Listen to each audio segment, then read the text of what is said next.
Hey Poptropicans, it's Captain Crawfish. Today I'm going to help you play through the third and final episode of Arabian Nights, Be Careful What You Wish For. As always, this video contains spoilers, so if you don't want to know what happens or if you want to figure it out for yourself, wait to watch the video until after you've played. Let's get started. After a brief intro, I come to in the desert and I talk to this old guy who you may remember from episode 1. He says he just got me out of the cave before it collapsed. And apparently the entire town has genie fever. So things have changed a little since I was in town last. But if I go see the Sultan, maybe he'll be able to tell me what to do. Before I leave, I'll pick up this geode rock to my right. This will come in handy. And let's see who else is out here. This guy, remember last scene, chasing me out of the thieves' lair. Well, he's a little depressed now because nobody really needs him anymore. After talking to him, though, I will find out that he has one very special skill that he can use to help me in my quest, and that is that anything that I give to him, he will break.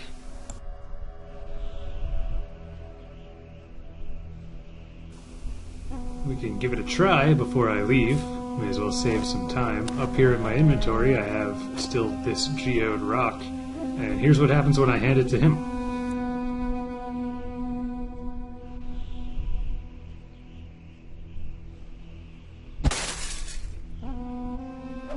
I now have geode crystals.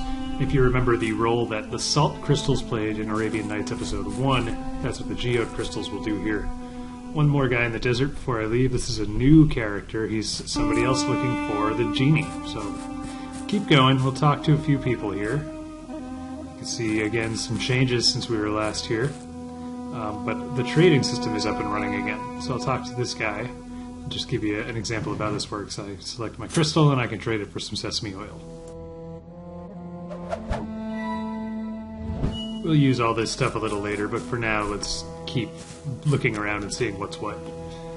Here's something new. It looks like somebody's trapped inside a chest. So we'll have to put a pin in that and come back to it later.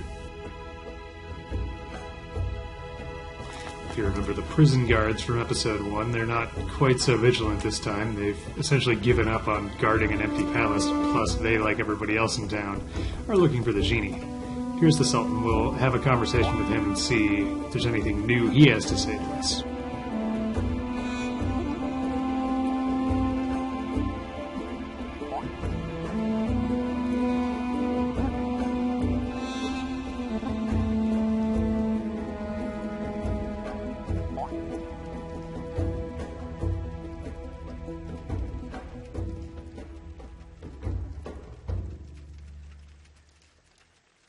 Alright, the Sultan will leave me alone in his throne room with the admonishment not to touch anything, which of course means I'm going to start touching things. You may notice this tile here. If you click on it, it opens up a secret door, which takes us to a whole new area of the palace with a lot more rooms to explore.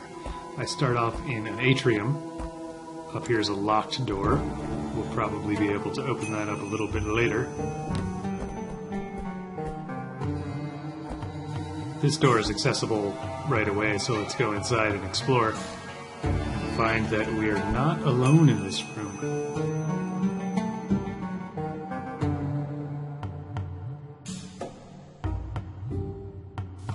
The master thief is up to something, although fortunately this encounter doesn't end too badly for me. She just sort of takes off, but when that happens, my character will go over and pick up this item, which appears to be a child's drawing.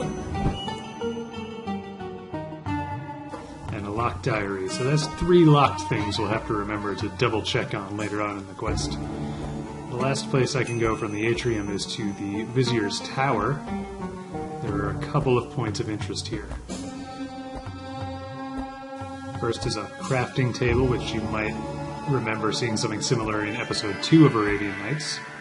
Up here is a book that I can pick up and examine. Let's take a quick look in there to see what's what. This is a book of magic. Divination dust is the first spell. Something called red herring. That seems distracting. Levitation formula. And of course a killer falafel recipe. last thing we can look at in this scene is Vizier's bookshelf. There are many books here, all of which you can click and comment on, but only one that we actually need. It's in the bottom right, How to Win Wishes and Influence Genies, it's called. I'll take a page from this book, not the whole book, and look at it right now. It's Instructions for Capturing a Genie. You see 3 things in red that say what we need. A vessel, moonlight, and the genie's true name.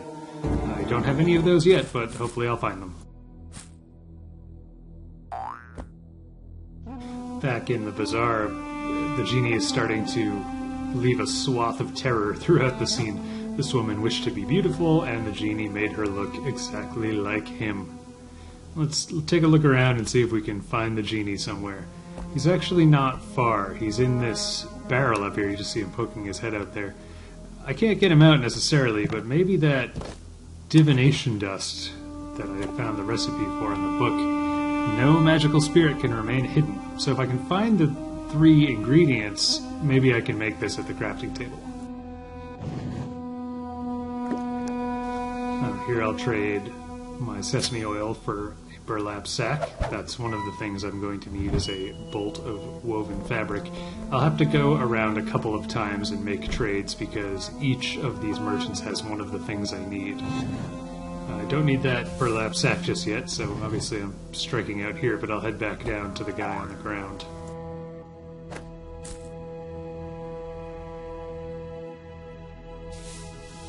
This guy, in a completely fair trade, is willing to give me a moonstone for the burlap sack, so that seems like I probably just made out like a bandit. And now I'll need to go back through that again, so I'll once again trade my crystals for some sesame oil. And now I'll go see what I can get for the sesame oil. And when I trade my sesame oil to this lady, she'll give me a wishbone. Now I have both a wishbone and a moonstone, both of which are similar to, but not exactly what I need for the divination dust formula. And through all this, I'm now without a burlap sack again, so I'll do that really quickly, and then we'll really get to work.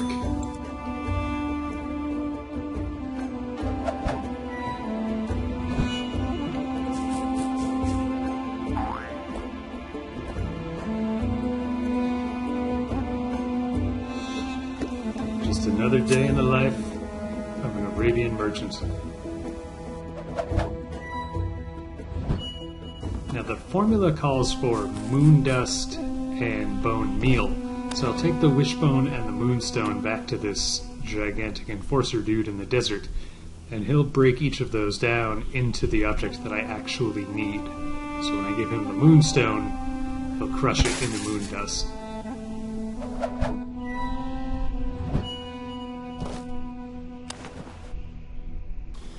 And the wishbone he will pulverize into bone meal for me.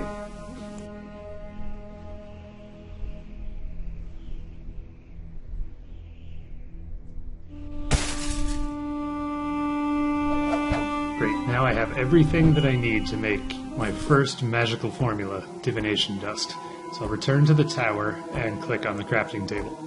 If you remember how this worked in episode 2, it's the same here. I just need to put the right amounts of each thing, and I can check the book from this screen in order to do that. So it's 3 of moon dust, 2 of bone meal, and 1 of the burlap sack. Mix it all together, and now I have divination dust. This works as the smoke bombs did in previous episodes. Once I have the item equipped, I can press the spacebar or action button in order to throw it. The divination dust will drive the genie out of hiding wherever he is. Now, remember, he's hiding in that barrel there, so let's equip it and throw the bomb. And there's the genie. He's, of course, not going to give up that quickly, so he zooms off to the left. We'll follow him and see, oh, something has got the camel's attention. Who knows what the genie's up to? Let's go find out. He's in the lamp, we can see him right away, but it's too high to reach, so we'll have to find a different way up there. A little further to the left, we'll see this camel has taken quite a keen interest in this security guard, and he explains that it's because the genie didn't exactly grant him the wish he wanted.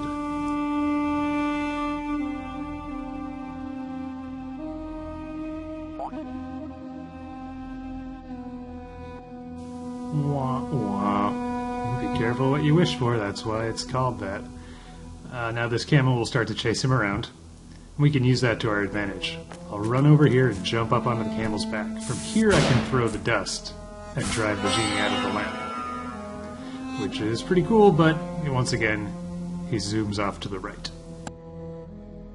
Next we'll find him hiding in this guy's turban. This guy's compass is going wild and he has no idea why. Of course we know why. So let's just throw a bomb of magic smoke in this guy's face.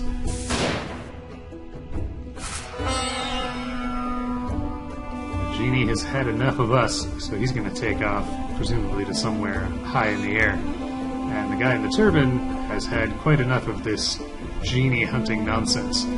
So he's going to get back to work being useful and leave behind something that we can take, the compass.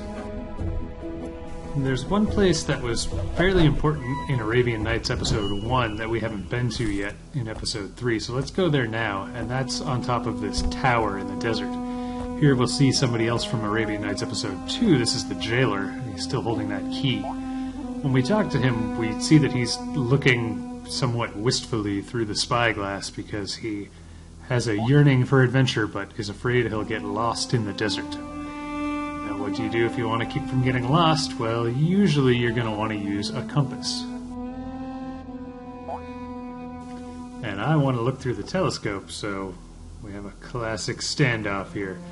This is easy, though. I'm just going to give him the compass, and he's going to take off.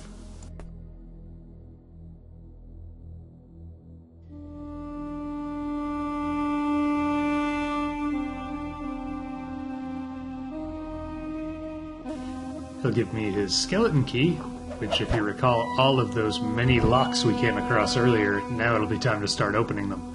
First, though, we're going to look through the telescope, see if we can locate the genie. Oh, so there he is, high up in the air, well out of reach, unless we can figure out some kind of a way to get up there with him. Now, what else was in our Book of Magic Spells? Besides the falafel recipe. That's right, a levitation formula. I need a couple things from the trading stalls. Moon dust I already have. Sesame oil I'm going to need to re-up on, so I'll do that at this stall. And the other thing that it asked for was a single feather of the rock, which is a mythical bird from this era. I can't get that from the trading booth, but maybe I can find it somewhere else. Just checking that I have everything but the rock feather. On my way into the palace, I'm going to stop and use my skeleton key on this chest, and I can try to free the person inside. If you've been keeping track at home, all of these wishes have been granted ironically, and so once again it turns out that I'm actually talking to the guy who was in charge of all the money for the Den of Thieves.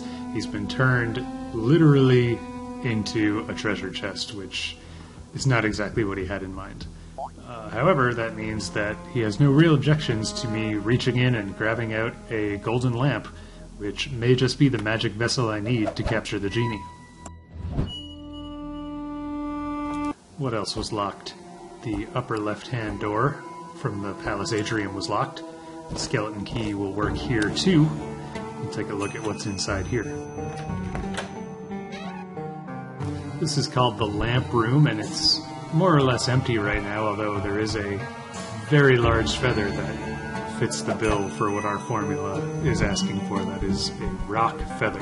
Now I have everything that I need to make the formula, but I'm going to make a pit stop first because if you remember, there was a locked book in this bedroom here.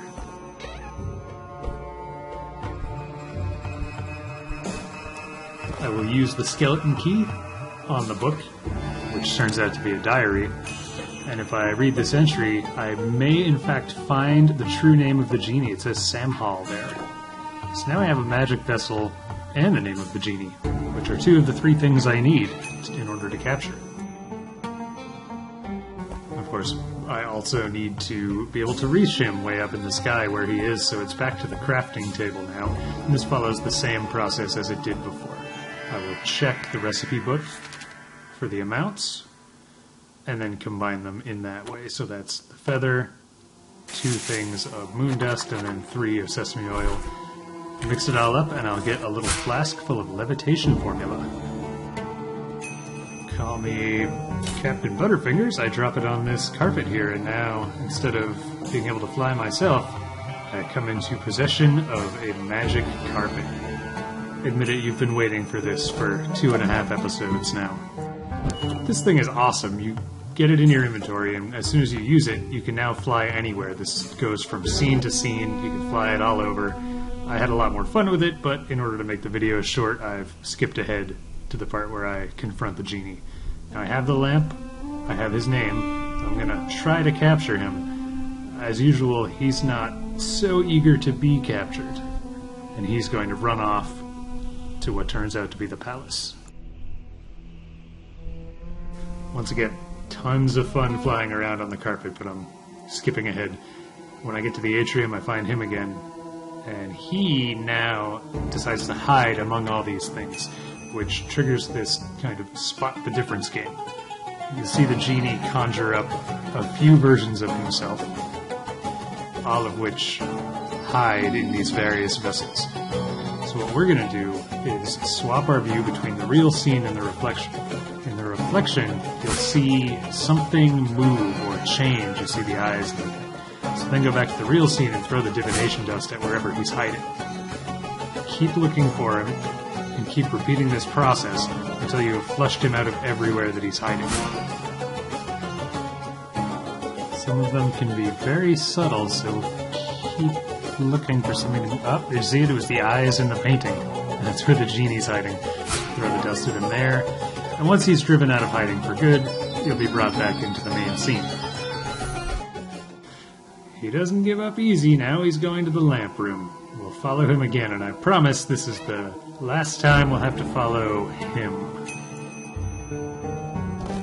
I'll use the lamp, and this is going to trigger kind of a lengthy story scene, so I'm going to step back now and let you watch it.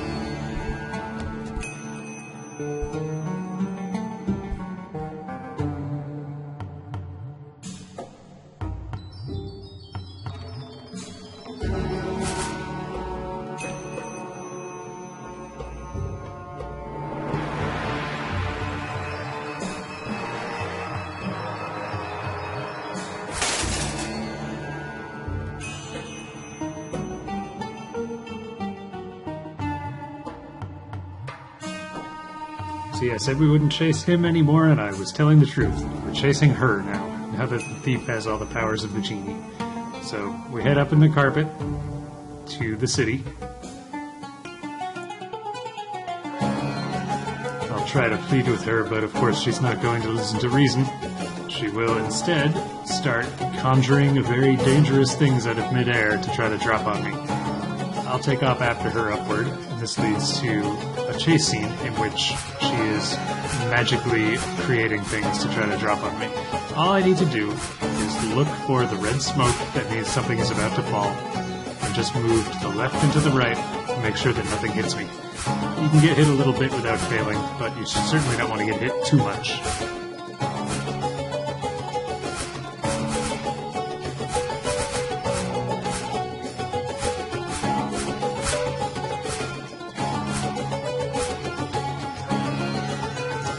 Eventually we reach the end of the chase. You wonder, why didn't the genie just destroy my magic carpet right at the beginning?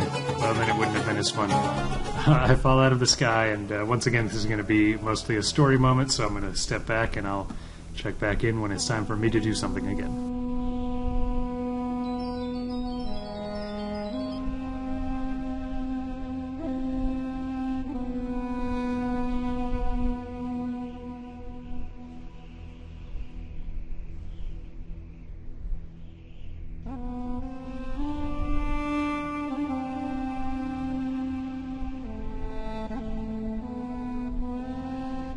Maybe there's something I have that can show this Sultan the error of his ways.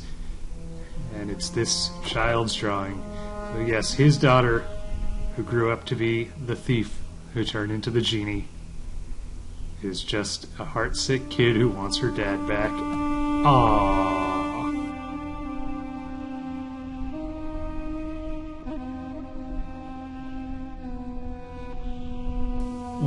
cool thing here. We did photos a little bit differently for Arabian Nights Part 3. There are 3 photos you can possibly get on this island, and they all come right now. You can make one of these 3 wishes. Whichever one you pick will be added to your photo album. So if you want to play it again and pick one of the different choices, you can get all the photos that way. You would need to play 3 times in order to get all 3 photos. As for the Sultan, he wishes that everything was back the way it was before he found the lamp. And so it is. The bazaar is fixed, the Sultan and his daughter are back together. Even, look, the vizier's alive. What a great day. And of course I get my island medallion. And that is the end of Arabian Nights. So, once again, thank you for sticking with us through all these episodes. Thank you to Sarah, who submitted the idea in the Create Your Dream Island contest that became Arabian Nights. We've always got more fun and excitement at poptropica.com and on the Poptropica mobile app, so check it out today. Thank you.